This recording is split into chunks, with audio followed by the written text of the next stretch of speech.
Trump's Supreme Court win this week is the biggest thing to really reverse what is going on at the Supreme Court, which had been the three evil justices on there that were really undermining the presidential branch. They were coming up way on top of allowing these Democrat lower justices to basically ruin the meaning of the Constitution, the meaning of separation of powers. And that got fixed this week under Trump. Here's John Kennedy on the reversal and the massive victory of Trump. Anybody who knows a law book from an L.L. Bean catalog knows that federal judges just made up this concept of universal injunctions.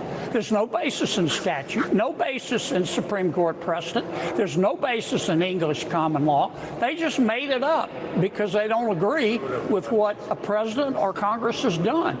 You know, if they disagree, I'm sorry. Fill out a hurt feelings report, buy a comfort rock. But they can't just say, I disagree and I'm putting the entire action by another branch of government on hold because I don't like it. And that's what they've been doing. And they're not the superior branch of government. They're an equal branch of government. So that's kind of the universe is healing from Marxism, leftism, atheism. They do not believe in the rule of law. So that's going to be what this is about. We're going to break down exactly what Ketanji Brown Jackson was arguing, which is against the Constitution. Here's Scott Jennings on all of the incredible wins by Trump. Nationwide injunction has been sort of the bane of the existence of Democrat and Republican presidents. It's just that now this court has actually done it. Yeah, they finally done something about it. Friday was a great day for Donald Trump. The market ended at all-time highs. He's breaking peace agreements in the Oval Office on Friday afternoon. And then the court really clears the way for him to enact the agenda on which he ran. I was trying to sort out my feelings on this matter, and I came up with a quote from a very smart lawyer, and I just want to quote it because I think she was right when she said it. It just can't be right that one district judge can stop a nationwide policy in its tracks. Justice Elena Kagan in 2022 said that, of course, when we had a Democratic president. Now, she voted against the decision on Friday. Just goes to show you that some of these folks really are hacks. But as you correctly said, this has been the bane of existence of presidents, and I'm glad they went ahead and fixed it because it's not right that one of these individual district court judges can act like a king or a monarch and stop the elected president from acting. The hackery is definitely bipartisan because he used a No King's Day reference against Kagan, against Justice Kagan, going, these lower courts, they can't come in and be a king over the presidency. And but what changed with Kagan between 2022, when she was against these lower courts, superseding of the president's ability, to now voting against this ruling, which, by the way, we won, the 6-3 one. She went on the other side of what she said in 22. Oh, it's simple. It's not a Democrat president. So Kagan has been called out now as a hack, and so has Ketanji Brown Jackson. And of course, Sotomayor, she's an empty-headed potato. There has never been something rolling around on that woman's head. But Kagan, I always thought, had a little more principle, and now she too has been exposed as having no principles. Here's Stephen Miller, who always grinds and kicks butt in everything he says. Stephen, good evening. Thanks for the time. Thank you, Brett. You know, the president said this is a big deal. You have said that this is a really big deal as far as the implication on some of these injunctions around the country. It's monumental, Brett. This 6-3 ruling restores American democracy. So President Trump, over the last 5 months, had more nationwide injunctions issued against him than were issued in the 100 years of the 20th century. Most of these nationwide injunctions have come from a small handful of very hard left district court judges in just 4 or 5 cities like Los Angeles, Boston, San Francisco, Chicago. No one in America consented to be ruled by a district court judge in Chicago or Manhattan or Los Angeles or San Francisco. They elected one American president to run the executive branch. Today, the Supreme Court has said President Trump is the one in charge of the executive branch. The Department of Defense, Department of Justice, Department of Homeland Security. That is how our democracy works. Every 4 years, we go to the polls and we elect a president. We do not elect a Marxist judge in a far-left city to rule over us. And that's what the Supreme Court said today, Brett. And we're winning again. I have more Stephen Miller quotes, so hold tight. This is going to break down the entire theory. Here's a little bit more from Scott Jennings on, remember, I'm accusing Kagan, Justice Kagan, of basically just because Trump's in office, she changed her position. And that's what liberals always do, including here. Scott offered one explanation for the highs in the stock market. There are other explanations. Here's one from Jason Furman, an economist. The macroeconomy is doing decently. He said, especially when it comes to tariffs, the market is now more confident that Trump will back off if necessary. He added, in April, I think the fear was that he would just plow ahead no matter what. Now there is a sense that there are realities that he won't try to blow past. Exactly. It's hard to argue, Scott, that that's not accurate when just this week, today, they're saying, oh, that 90-day deadline, we're just going to push it back out another 90 days. So the market's basically saying, oh, okay, they're just going to push it back. Well, whatever it takes to say Donald Trump is wrong, I guess that's what people will do. Even today. But genuinely, maybe you could argue that this is a negotiating tactic that is working fine. But the truth is, Trump is in fact backing down, and the markets have calmed because of that. Yeah, he's doing what he thinks he needs to do with individual situations, and look also what's happening with individual companies. Okay, I'm going to cut him off there just because I went a little far on that one, because I wanted to really underline him going back on Abby Phillips saying, whatever it takes to say that Trump is wrong is all you guys believe. So she's trying to downplay the incredible economic success of Donald Trump's tariffs because she will not, as a Democrat, admit that he's right. That's the bottom line. That's Kagan. That's every Democrat. They don't believe in the rules. Now, here's some good stuff from, this is Jack Posobiec. He says, Jackson's dissent is full of MSNBC catchphrases and buzzwords instead of actual legal arguments.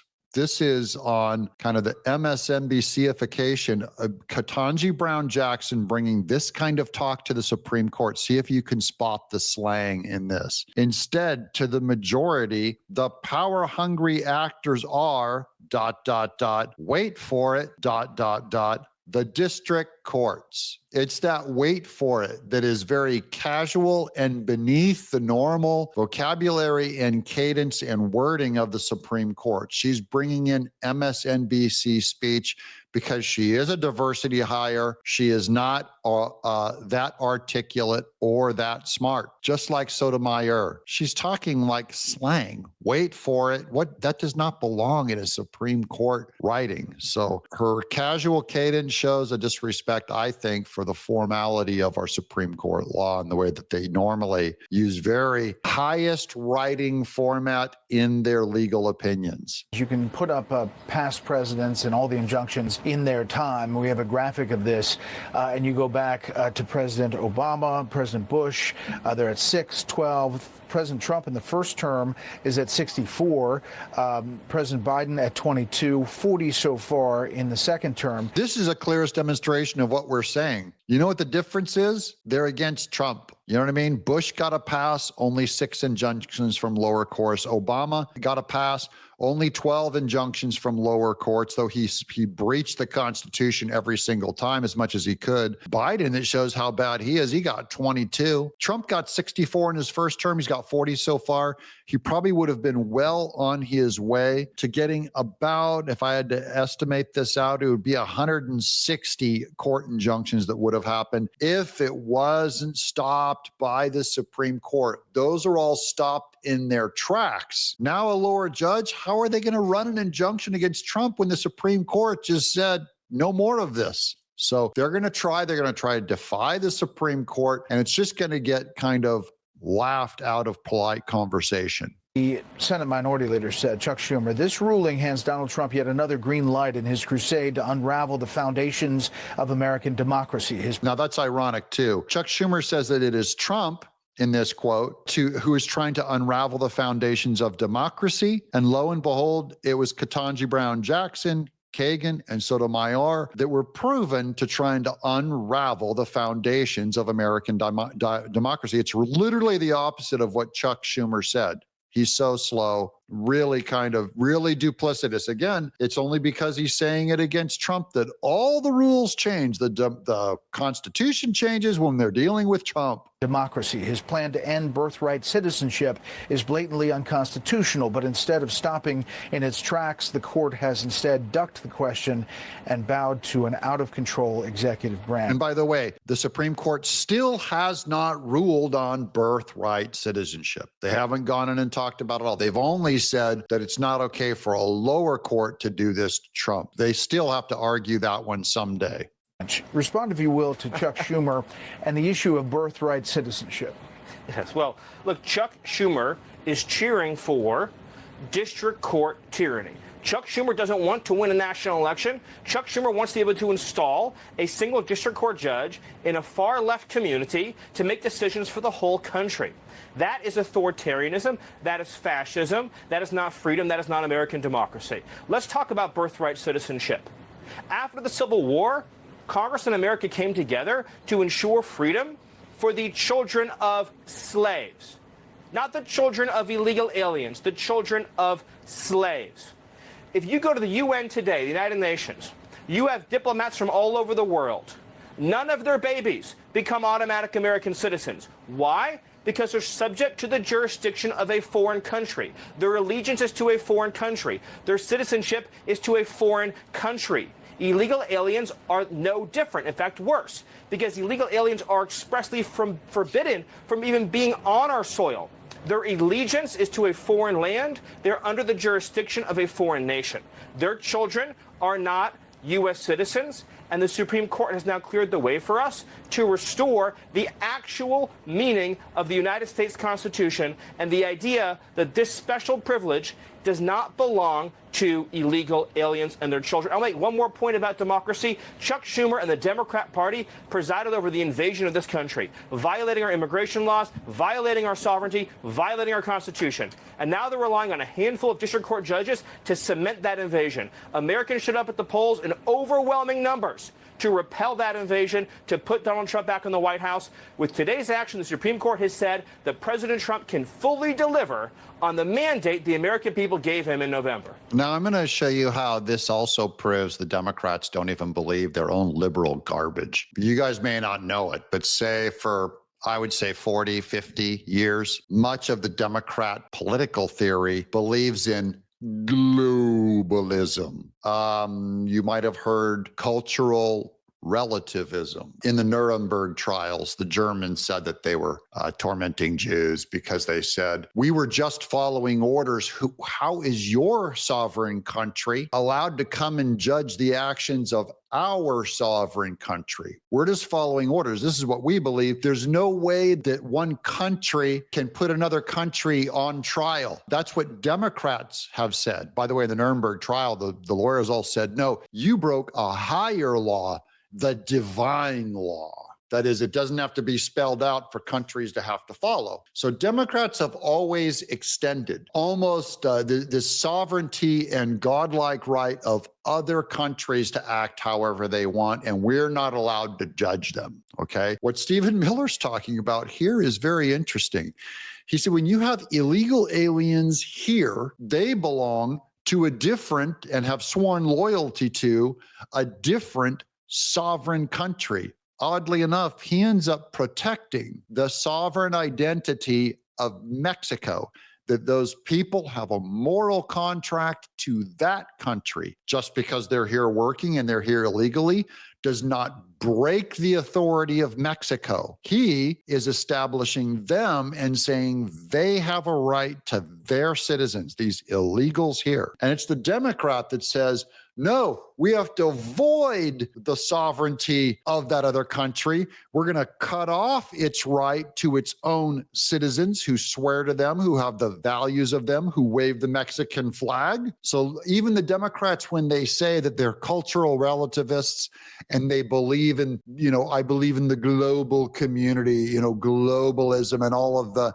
NATO stuff where we go and we wring our hands and present ourselves to a bunch of other countries as if we're all equal. Stephen Miller is actually using that argument, saying these people belong to that country. They do not belong to this one just because they're here. Now, here's Steve Turley with more. I'll read a few lines of this on the Ketanji Brown Jackson, the chilling jurisprudence of Justice Ketanji Brown Jackson. Below is my column from the New York Post on the controversial dissenting opinion of Justice Ketanji Brown Jackson in the injunction ruling in Trump versus Casa on Friday. The opinion seemed to fan the flames of, quote, democracy is dying, unquote, claims of liberal protesters, suggesting that basic limits on injunctive relief could result in the collapse of our core institutions. It was a hyperventilated opinion better suited to a cable program than a court opinion. The cable program he's talking about is MSNBC, where they said that she was talking like she was an MSNBC host. The response from Justice Amy Coney Barrett was a virtual pile driver of a rebuke. What was notable is that a majority of the justices signed off on the takedown. It could indicate a certain exasperation with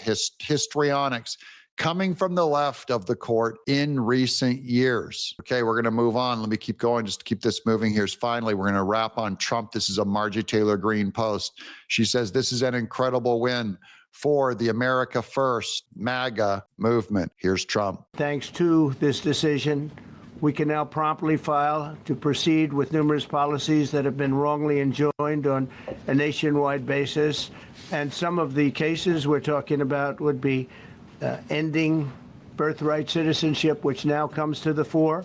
That was meant for the babies of slaves. It wasn't meant for people trying to scam the system and come into the country. Well, we actually have to find that out at the Supreme Court. If it goes up, that will be the question. Is birthright citizenship, which we have agreed is okay for slaves? And they're going to say, does it also extend to illegal aliens? And I have a feeling the conservatives are going to say no. And the three ladies, possibly the four ladies, Amy Coney Barrett might say yes. On a vacation. This was, in fact, it was the same date, the exact same date, the end of the Civil War. It was meant for the babies of slaves, and it's so clean and so obvious. But this lets us go there and finally win that case, because hundreds of thousands of people are pouring into our country under birthright citizenship, and it wasn't meant for that reason. It was meant for the babies of slaves. So thanks to this decision, we can now promptly file to proceed with these numerous policies and those that have been wrongly enjoined on a nationwide basis, including birthright citizenship. This is another interesting one, too, that cuts against the Democrats. Because remember, they've been running up the black race, going Black Lives Matter. We stole this country on their backs, okay? And then the Supreme Court, in that birthright citizenship gave uniquely black slaves, uniquely these slaves, the ability to claim that their children born here were legal, free citizens. And Trump is protecting that. And then here comes the Democrats going, remember all the carrying of blacks that we've been pushing all these years? It's about blacks, and you whites have white privilege, and the blacks, we want to take care of them and their family. And their story of slavery is a unique, terrible blight on the United States. And now the Democrats suddenly go, if you're an illegal alien and you drop a kid here, you're just like the same as the slaves. They end up degrading the amazing suffering that slaves had over the last 200 years and the reward we gave to their offspring. And now they're degrading that and going, oh, if you're an illegal over here and you get a girl knocked up and she has a baby, they're citizens too, just like the slaves. So Trump's actually defending what the Democrats used to promote, that blacks have a unique oppression in America before that Civil War. And it's the Democrats watering it down. And I'm telling you, the black communities in America are going to flock to Trump over this mistake, once again, by the Democrats who just used them never cared about their story or their suffering or their babies. And by the way, I got news to the illegal Hispanics too, who are coming over from Venezuela and Iran. The Democrats don't care about you either. They're using you. They're always using you to get more power. What do you guys think? Will the birthright citizenship, known as anchor babies, will that make its way to the Supreme Court? I'm Doug in Exile.